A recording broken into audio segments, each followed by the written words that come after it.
Did you know going into that competition that if things didn't go well, your job was under threat? No, no. To be honest, no.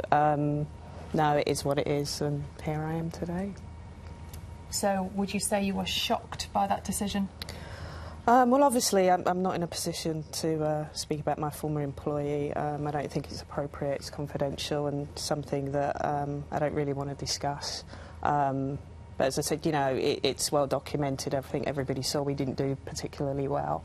And as it stands, I'm sitting on the couch here instead of probably preparing the England team. Let's talk a little bit about Sweden. Yeah. Where did things go wrong for this England side there? Unfortunately, we just didn't perform. It wasn't through lack of effort on the players' part. I think everybody gave 100%, as they always do, as we always did. And unfortunately, when it came to the games, we just didn't perform, and we have to accept that. And as a result of that, we obviously didn't get out of the group and didn't progress in the competition. You've gone with players who were injured, yeah. And for that third game, changed things around. Yeah. Do you regret not doing that sooner? No, to be honest. Obviously, at the time you make the decision, you think at the time it's the right decision. I think we have to respect the other teams in the tournament who did very, very well. And it was a tough tournament for us. Obviously, the final game we had to win, went in with 2 up front, and unfortunately it didn't work. On the day, we just weren't good enough. So you wouldn't change the way you played? I think hindsight is a wonderful thing, isn't it? On reflection, you know, you look at it and it's, you know, could we have, should we have? But at the end of the day, I have to accept I make those decisions. I made the decisions. I've made the decisions for 15 years, and this time it just didn't work. So, 15 years in the job, something of a shock not to be in it now, then?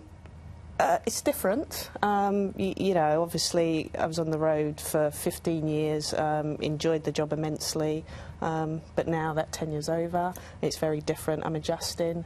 You know, this is earlier morning than I'm used to, actually, but, you know, I just have to get on with it, really.